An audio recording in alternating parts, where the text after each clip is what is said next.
Today on the We Invested podcast, we have Nate Jenson, and he is the founder of Zero to CFO. Nate, how are you doing today? I'm great, Wesley. Thanks for having me on. Yes, sir. Thank you so much for joining. And before we get started, would you mind letting the people know how they can find you on the internet? Your website and social media. Yeah, you bet. The easiest way is the website zerotocfo.com, and it's spelled out ZEROTOCFO.com. That's awesome, man. Yeah. So there's contact form, email there, whatever. So that's probably the easiest way. Awesome, man. Awesome. So let's start from the top and talk a little bit about, where you're from and where you grew up. Okay. Well, I'm in Utah. Grew up here right near Salt Lake. Haven't fallen too far from the tree. I did live in Brazil for a year and a half, so that was sort of different. But outside of that, I've been here in Utah my whole life. In fact, I live probably less than 30 minutes from the house I grew up in. So yeah, been here a long time. I'm 45 years old, so I've got a lot of roots here in Utah. That's awesome, man. And so how would you say that growing up in Utah impacted your outlook on life and success? You know what? That's actually a very interesting question. Utah is a pretty conservative state. We as a not necessarily just in government, but the people as well. We tend to avoid debt, try and save for a rainy day, things like that. I grew up with not a lot of money, and so I was always, I always felt like you got to save, you got to, pinch your pennies. It was a bit of a stretch for me to, branch out and be an entrepreneur because it's sort of less of a conservative thing to take a risk and stick your neck out there a little bit. So in some way, in fact, I remember my dad specifically advising against going into business. You want the security of a job and benefits and so forth. And so I feel like I was going a little bit against the grain in doing things the way I have, but I also knew it was where the opportunity was, mostly because of the leverage that you get in running a business. So does that answer your question? Absolutely. So, I mean, when you decided to take that step out and kind of do your own thing and become an entrepreneur, was that an intimidating transition for you? Oh yeah. In fact, I've got a little bit of my story on my website, but basically my first business, I started a window cleaning business. Something simple, not too skilled of labor necessary to do that. A little bit is all. But I ended up losing quite a bit of money after a couple of years in business because I, instead of kind of figuring out where the problems were, I got into a little bit of debt, just thinking throwing more money at the problem will get it solved.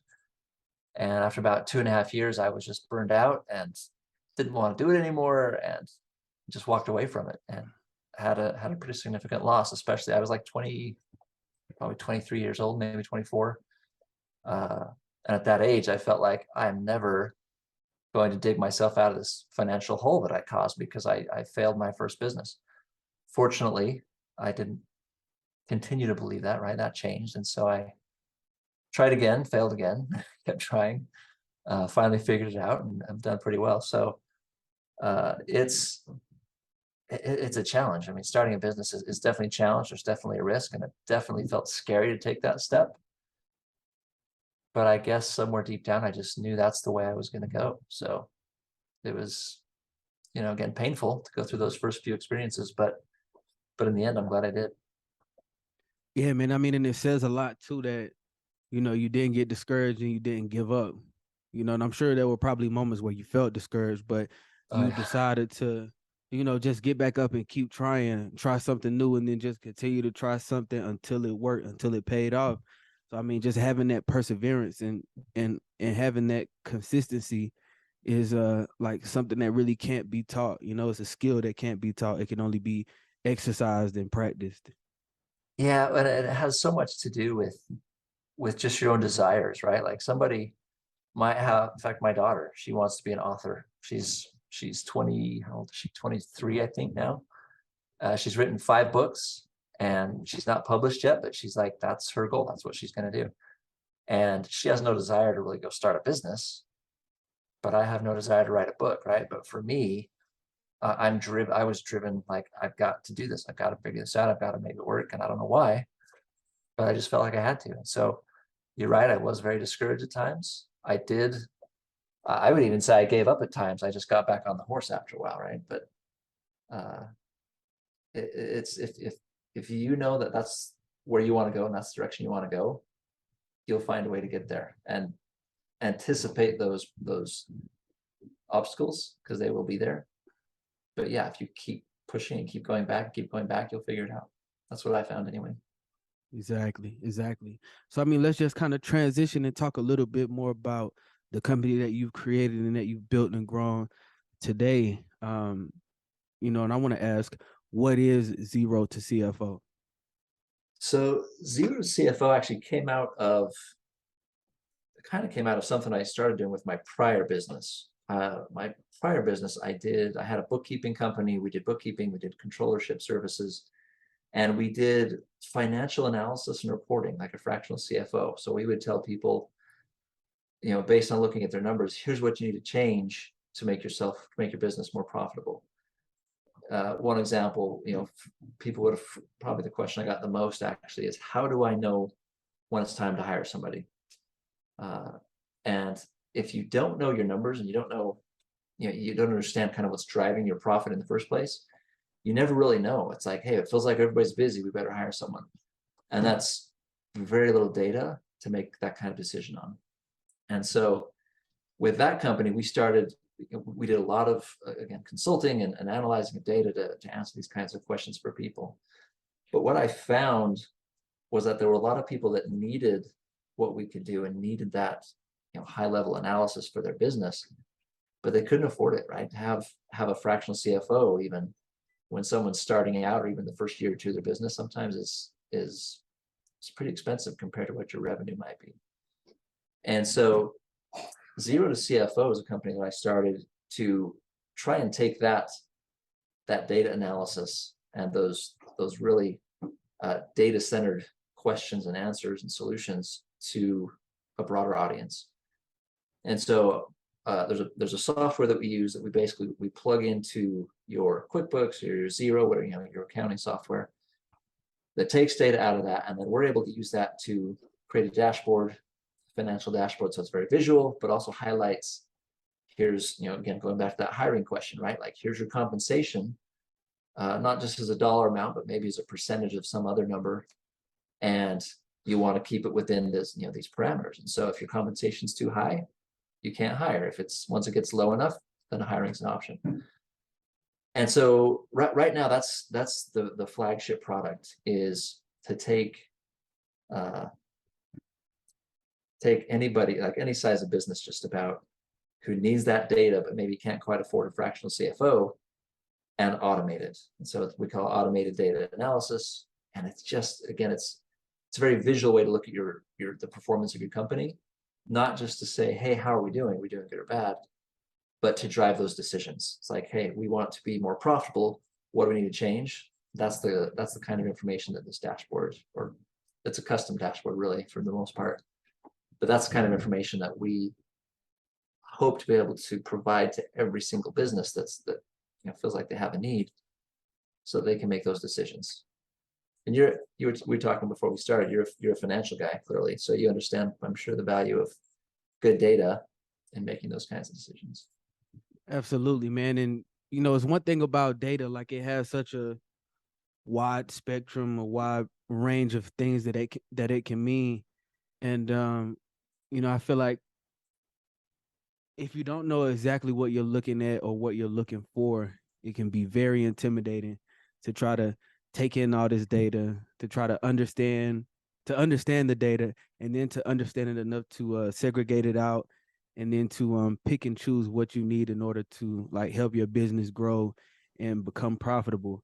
So, having someone like you to help point people in the right direction, or help people understand what they're looking at and why what they're looking at is important, is a very vital key to running a successful business.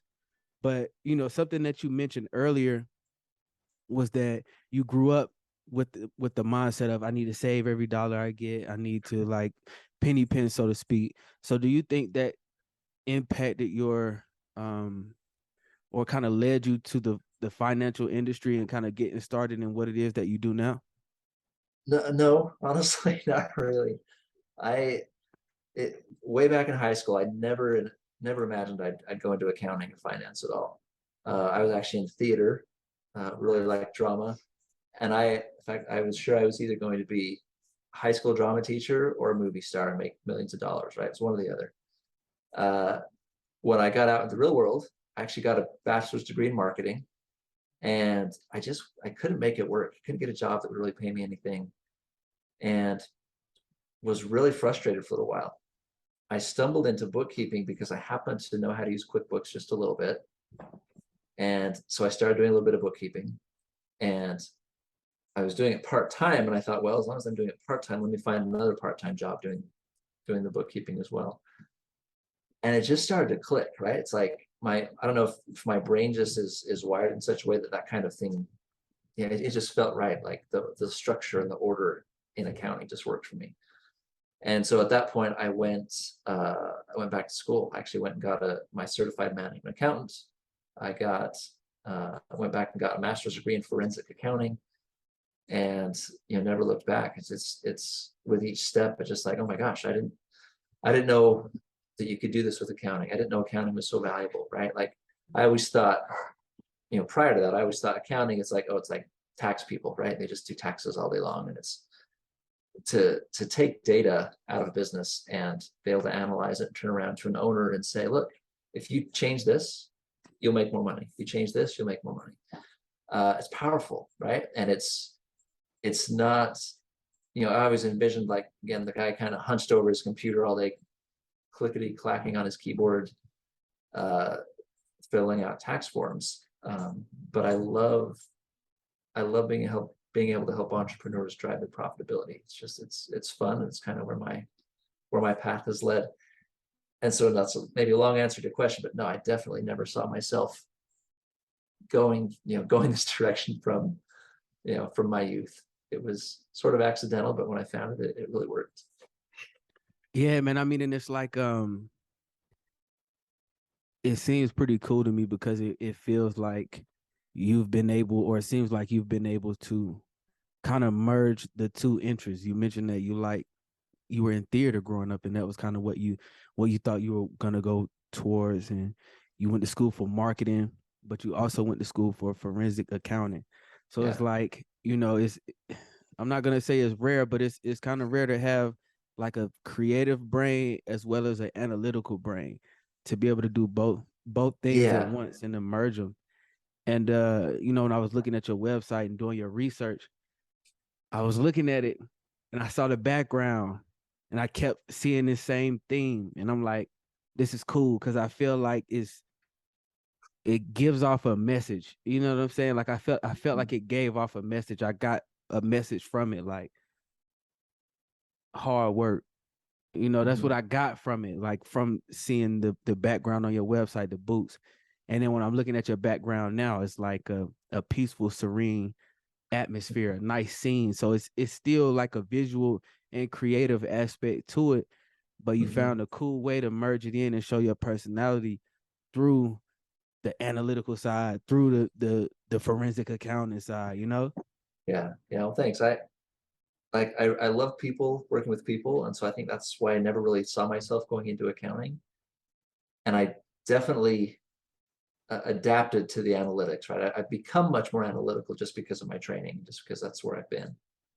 But I'm definitely, I feel like if you're not working with people, it gets very lonely. It's there's no color, there's no life to it. So yeah, I do like there's two sides to that. Absolutely, man. It's the duality of it. Um, but I guess the important thing that our business owners want to hear is that powerful sentence that you said, like, hey, if you do this, you make more money. Yeah. That's the thing that everybody, every business owner, every non-business owner wants to hear. Just do this and then you can make more money. Yeah. So, you know, how does having a forecast help companies improve their profits? So I may have a couple examples of this actually. Let me come back to the forecast in just a second. Okay. I want to tell a story. When I first became a CMA, certified management accountant, I was still fairly young, at least I think so now. I was fairly young. Uh, I was new enough in the industry that I was wanting to sort of test out my skills, right? And so I went to my employer at the time and I said, I'm going to do an analysis and see which product line is our most profitable and the least profitable.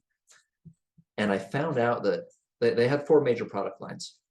And I found out that one of them was losing money consistently, right? Losing money every single month. And I said, look, if you just stop selling this product, you'll make about $4,000 more per month, right? It wasn't like you had to sell the product, sell that piece of the company or anything. I'm like, just stop doing it. Stop producing this. Get rid of the resources you're throwing at this, and you'll make more money. And I was there about 4 years, and over the next 4 years, and he wouldn't do it because it's like his favorite part of it, right? It's his baby. Exactly.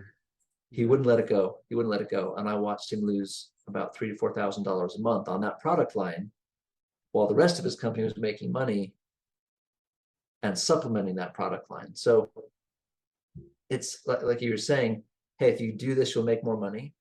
In that case, it was like, if you just stop doing this, you'll make more money, right? And I think that's the kind of insight that's really valuable. Now, I will mention, you brought up a forecast. Forecast is part of the dashboard that we create. And to me, it's possibly the most valuable piece of the dashboard, because if you log in, again, most people use QuickBooks. Let me use QuickBooks as an example. If you log into QuickBooks and you think, I want to know how I did, you pull up your profit and loss statement and you're able to see last month, I made $1,000, I made $5,000, I made 20 grand, whatever. Or maybe I lost some money, right?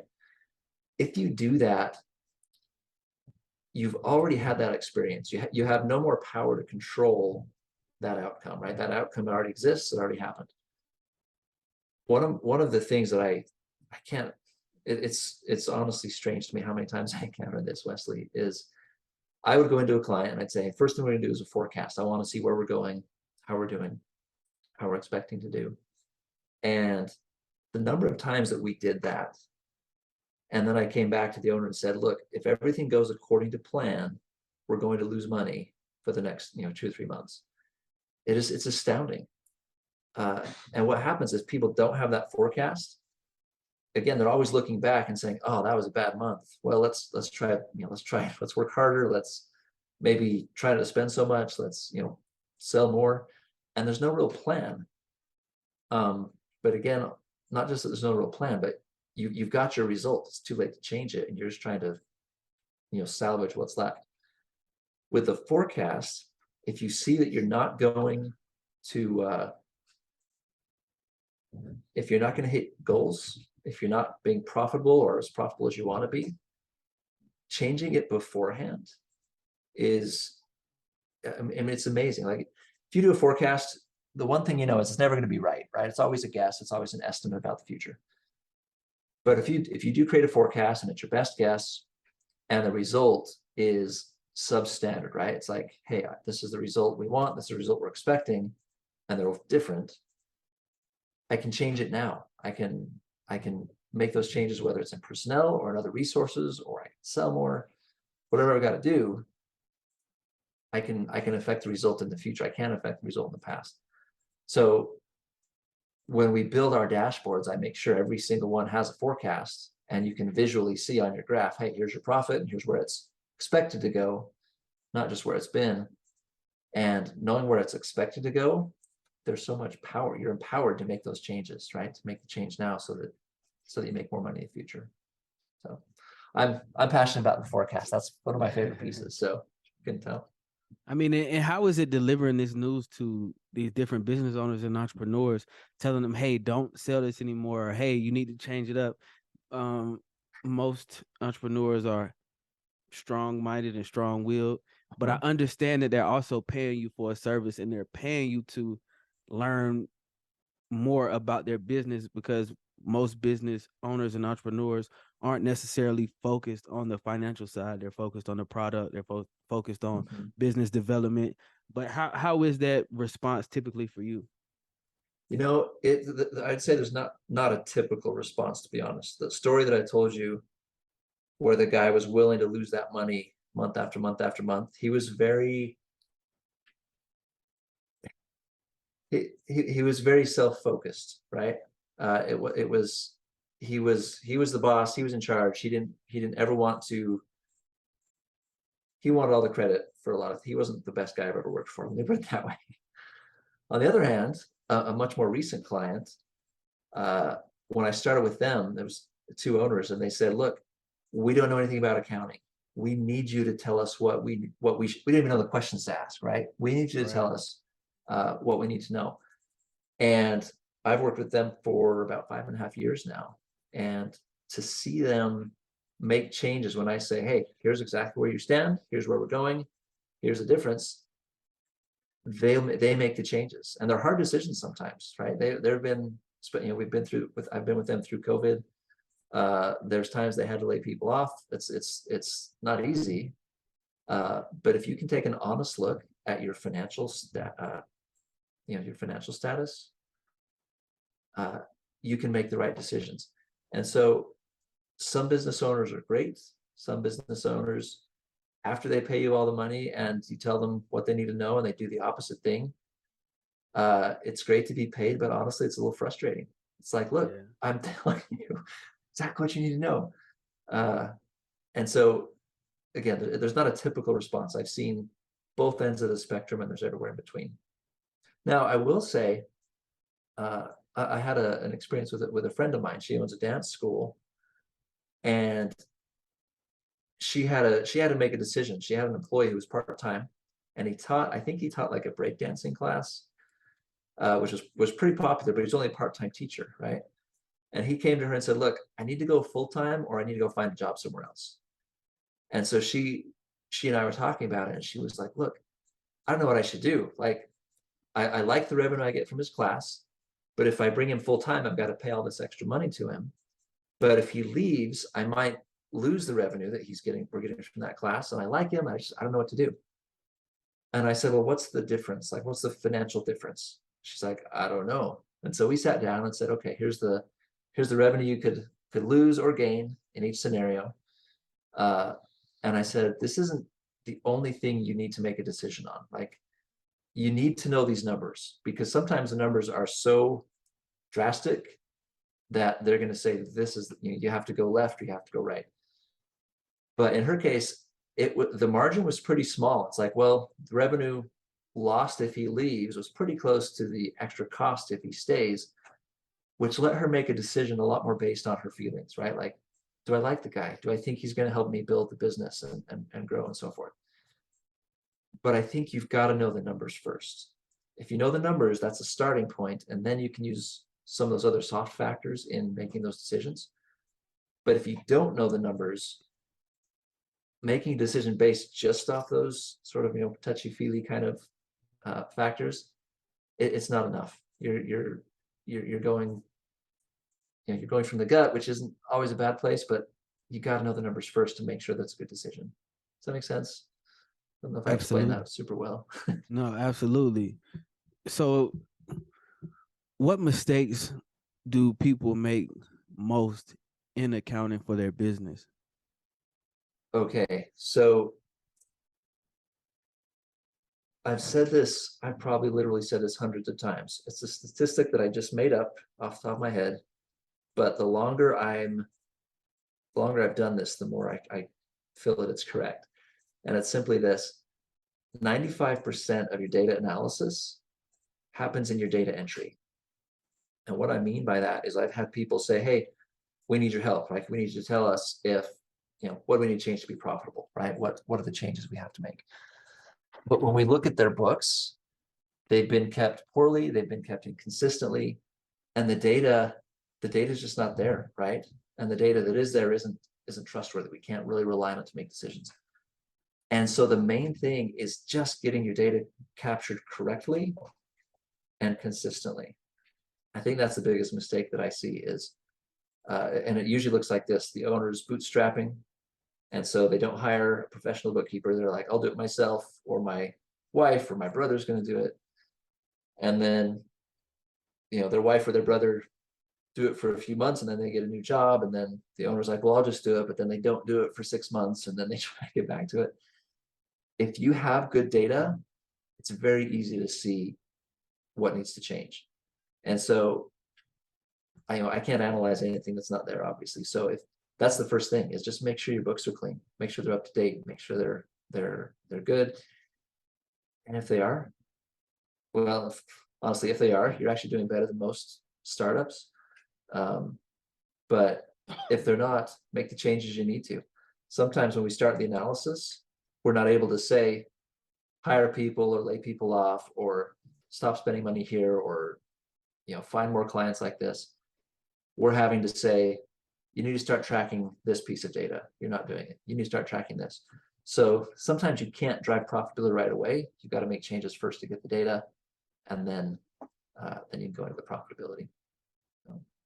And that definitely makes a lot of sense. I mean, and if you look at publicly traded companies on the stock market or in the stock market, you see that they track their data, they track their revenue, they track their debt, losses, they track a lot of different data, and they have to present this data quarterly to investors and to their board or whatever, to so they can make the best decisions for the company, so they can make the best investments and decide if they need to lay off employees or whatever the case may be. But it makes sense because it's impossible to make a decision, or it's impossible to make a educated decision or the best possible choice without having all of the data and all of the information available to you. Yeah, I like to equate it with playing a game of chess with a blindfold on. Yeah. Right? If you sit down to a chessboard and you kind of know how to play, and the first thing you do is put a blindfold on, you're going to lose, right? What we do is with the analysis that we do is we take that blindfold off. You've still got to play good moves, right? You've still got to make good decisions, but at least you can see what you're dealing with, right? You can see where everything is, and you can make the best decision you can in every situation because you can actually see the pieces involved. What's the number one thing any business can do right now to improve their profitability?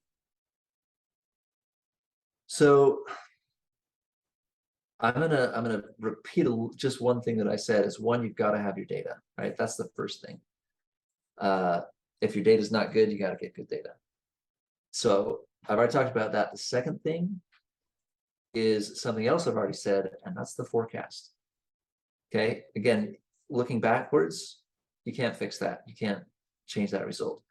But even if you're forecasting 1 month, right, and you base it on last month or whatever, so that's fine. You got to have historical data if you're going to do some of that. But if you even forecast just 1 month, and you're able to say, here's our expected revenue, here's our expected cost, here's our expected profit, is that acceptable? And if it's not, you then start saying, okay, what do we need to change? Can we drive sales up, right? Are we spending money next month that we really don't need to, that's not giving value back to the company? And so those are the first two things: have good data, and then the second thing is have a forecast. So if you don't have a forecast, you're sort of driving, looking in the rearview mirror the whole time. Yeah, those are the two things. If I were to come into business to consult, those are the first two things I would be on. Is one, do we have good data, and two, do we know where we're going? I understand that it's important for a business to have cash flow. A business cannot survive without cash flow. Yeah. But how can a company focus on improving their cash flow? So this is one that it depends on the kind of business, right? If your business that sells, say you sell a product on the internet and people pay cash, pay with a credit card or whatever as they purchase the product, cash flow is probably not going to be an issue for you. But if you're a business that you provide a service or a product and you bill your client and they're going to pay you like in 30 days or 60 or 90 days, cash flow becomes a much bigger issue. So my first piece of cash flow advice is get paid up front whenever you can. Even in industries, I've seen industries where it's typical that you don't. There are companies out there that say, hey, we'll only do business if you pay up front, or at least 50% up front. And so if you don't have those kinds of credit terms, that's the first place I would look at seriously changing that. If you're giving people net 30, give them 50% down, and then net 30 maybe on the other 50%. I don't recommend taking credit cards unless you're going to charge for the credit card fee, because in the short term that helps, but in the long term you're paying a lot of money for that. And then one thing I'm going to say not to do, and it's kind of against standard accounting knowledge or standard accounting practices. One thing you're told to do is slow down your payables. Like if you're paying somebody net 30, pay them net 40, net 45, and keep your money longer. I don't recommend that, at least in small businesses. In large businesses, it might make sense where if you have $10 million in the bank and you keep it for 15 more days, you actually have a significant amount of interest coming in from that money. But if you're a small business, slow paying your vendors not only can hurt that relationship, but if you've done that and you've used that cash for other things and then suddenly sales slow down, you're suddenly, your cash flow coming in is slowed down, and now you're already late with your vendors and you get squeezed. And I've seen that happen in multiple cases where management has said, hey, let's slow pay our vendors to save cash, and then they got pinched later, and it's not a good situation. So anyway, just to restate and summarize, speed up your collections, get paid up front. That's the first thing I would do. I mean, you just mentioned the importance of kind of keeping those vendors happy, maintaining those relationships, maintaining a good relationship with your vendors and your partners and things of that nature. So what would you say is the importance of building relationships? And this is a 2-part or maybe even a 3-part question, but what would you say is the importance of maintaining those relationships? And with your marketing degree, how have you seen that benefit your business and what you do now? So I'm not currently, but I've been part of a networking group where their slogan is business is about relationships. And they kind of drill it into you. People do business with people that they like and that they trust. And as soon as you, and it could be a vendor relationship, could be a client relationship, could be an employee relationship, right? As soon as you've shown that other party that you're always going to put your own interests above theirs, you've lost the trust. And you'll see that, I've seen that mostly with employer-employee relationships, where an employee senses that the owner's not going to be fair, or an owner senses that an employee is going to work just as little as they can and still get away with it. It's not good, right? How are you supposed to work synergistically together? You've got to keep the trust there. And so whether it's paying vendors on time, whether it's treating an employee fairly, from an entrepreneur's perspective, you've got to maintain that relationship. To me, that's the most important thing. In my business, in fact, in the business that I think I mentioned I sold a business somewhat recently. That was a hard thing because a lot of my clients were my friends, right? And to walk away from that, part of me felt like I'm abandoning them. I'm leaving them. But it helped knowing that they were going to a good company and going to be taken care of. But having relationships like that, I think has made me more money. Like, because there's times I think when we're not on the top of our game, right? Sometimes where we're just not, we don't knock it out of the park every time. But having a friend who's your client, who will understand when you're going through something hard and be like, it's fine, we know you deliver, and take care of what you need. And then when you're out of it, they're going to stick with you through those hard times, even if you're not giving them the best value all the time. Hopefully you are, but sometimes you just can't. It's the relationship that keeps that, whether it keeps them as a client or keeps your employee as an employee or whatever it is, it's a relationship. In fact, I listened to just recently a small video by a guy named Patrick Lencioni. He's a management leadership guru kind of guy. And he talked about how with employees especially, he's like, it's not about paying them more It's like once you're paying them enough to satisfy their needs, just throwing money at them to get what you want, they're going to feel like they're being bought, and nobody wants to feel like that. He says what people actually want is they want people to connect with them. And so if you have employees and you sit down to have a one-on-one, and the first thing out of your mouth is, let's look at your goals for this quarter, and are you meeting what you're supposed to? It's going to feel very transactional. But if you say, hey, how's your family? How's your personal life? What's going on in your life? What are you into? And you actually get to know them, and they feel a connection, and they feel like they're loved even at work. They're going to work so much harder for that boss than for the boss who just hands them a spreadsheet with the goals they hit and the goals they missed and the performance that's supposed to be improved. So I don't know if I got off the topic of your question or not, but yeah, it's relationships, right? I mean, I can sit down with anybody and show them, hey, change this, and you'll get, you'll increase your profit. But when I'm able to actually meet with someone and see them improve their business, and both of us sort of celebrate together when someone has a success because of that, it's more than a transaction. It's like, hey, we connected. I'm happy because you're more successful, and it's win-win. It's great. Is it difficult getting entrepreneurs and business owners to pull back the veil on their finances and to reveal that?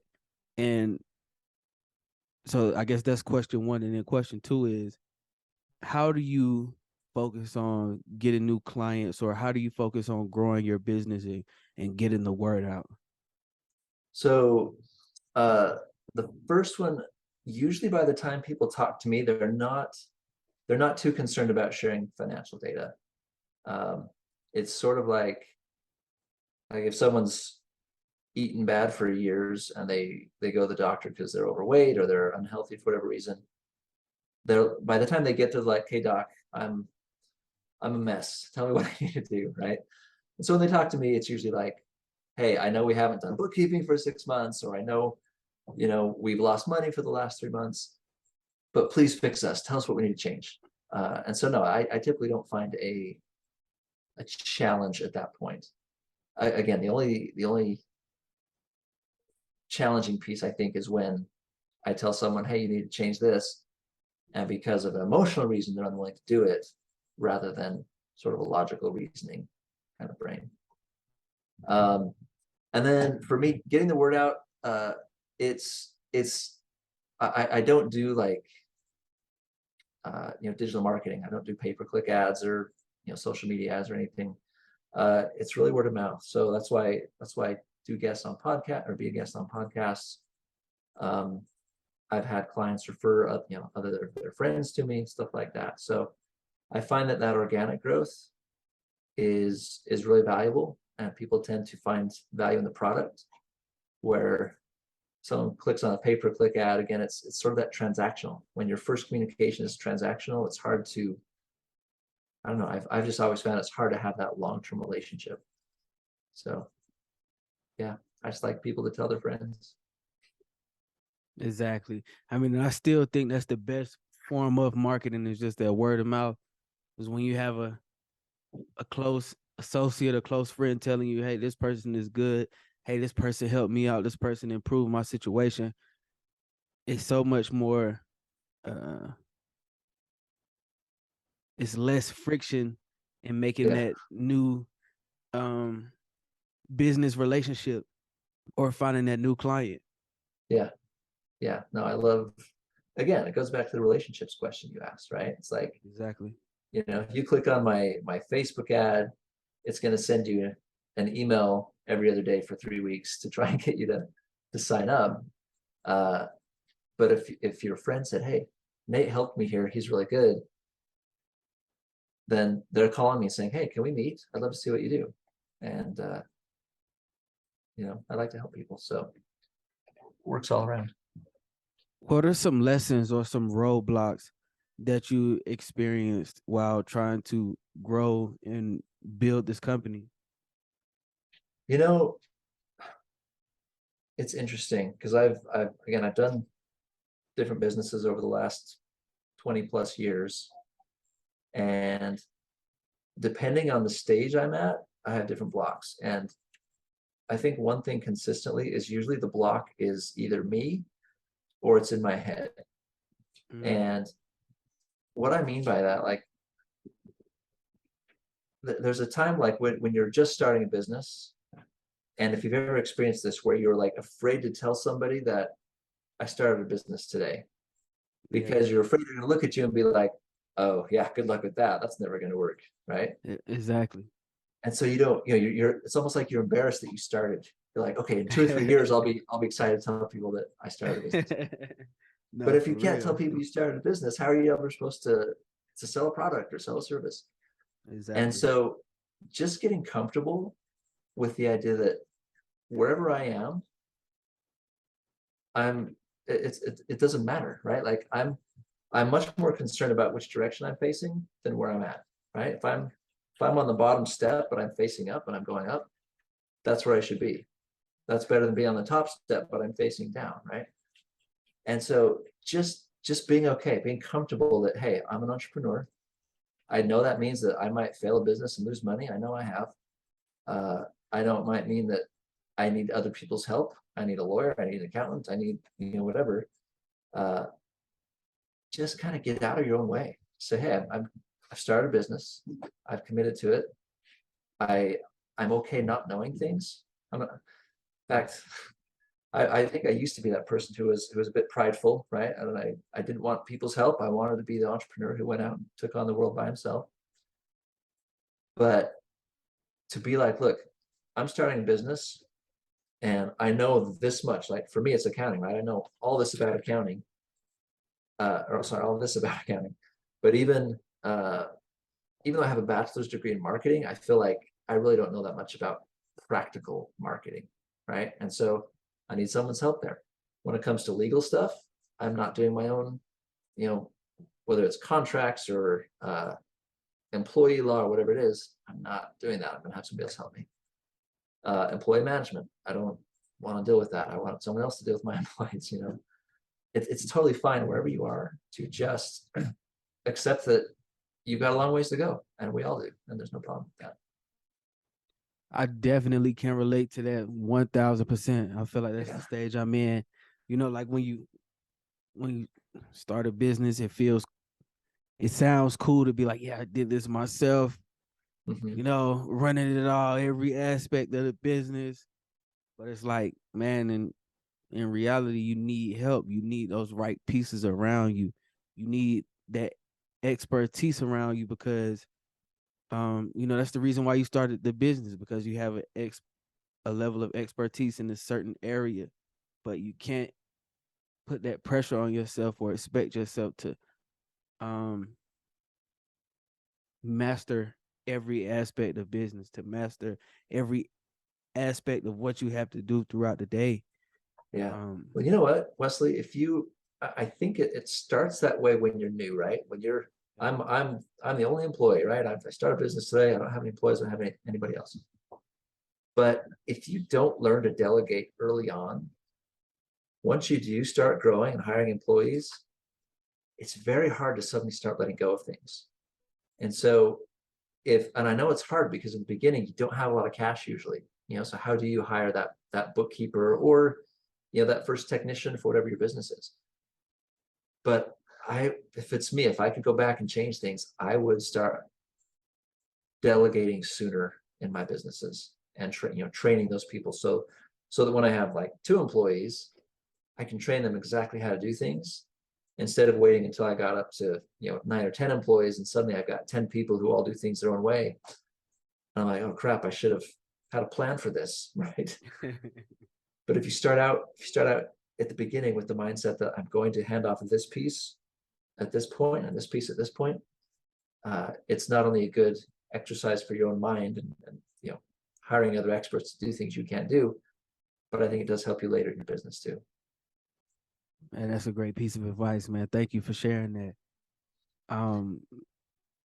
How do you define success as an entrepreneur? Don't anymore, honestly.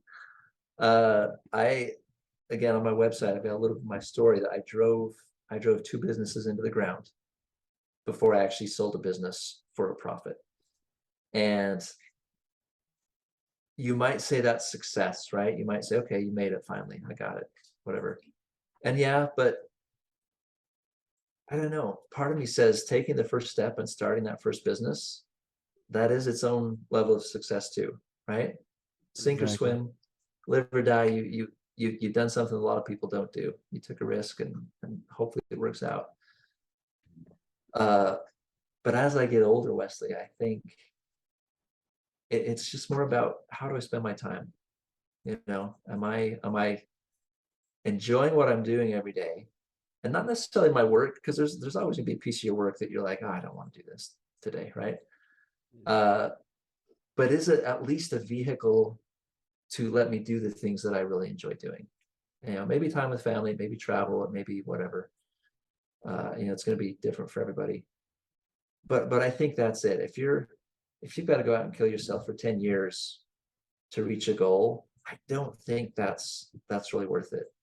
I think you've got to enjoy the journey, unless it's a really, really short journey to get you where you want to be. How would you like for people to remember you as well as the companies that you've created and built? Making me feel old, like I'm gonna die soon or something. No, actually, I'm 45, and my answer to that definitely would have, has changed. If you'd have asked me that 20 years ago, it'd be very different. Uh,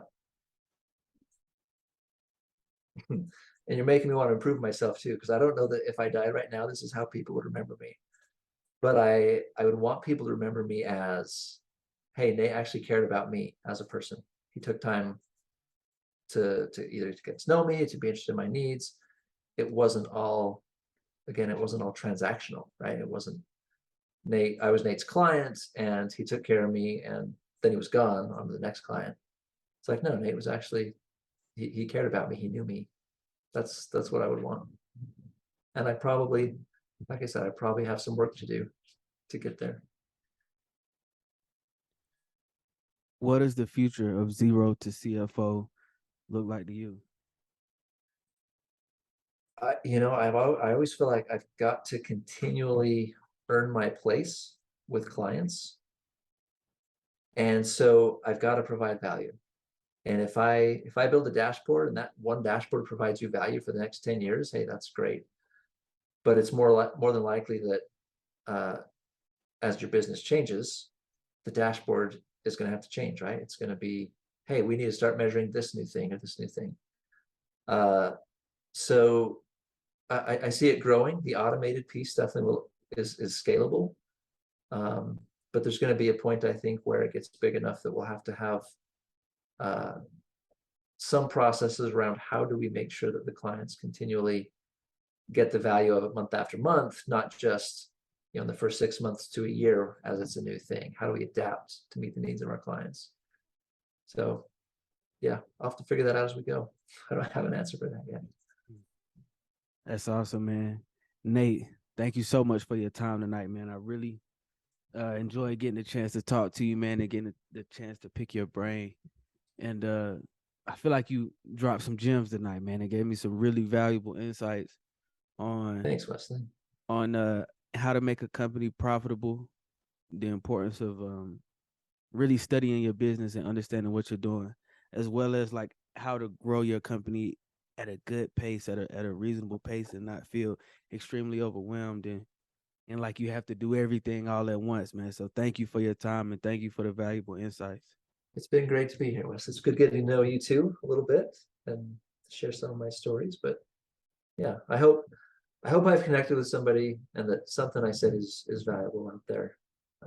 If there's one thing, well, two things. If there's two things I could leave people with, it would be make sure you have good bookkeeping. And once you have that in place, make sure you have a forecast. Even if it's looking just 1 month ahead, make sure you have a forecast. Absolutely, man. Great advice. So Thank you, Nate. my pleasure. Again, good to meet you. So thanks, Wesley.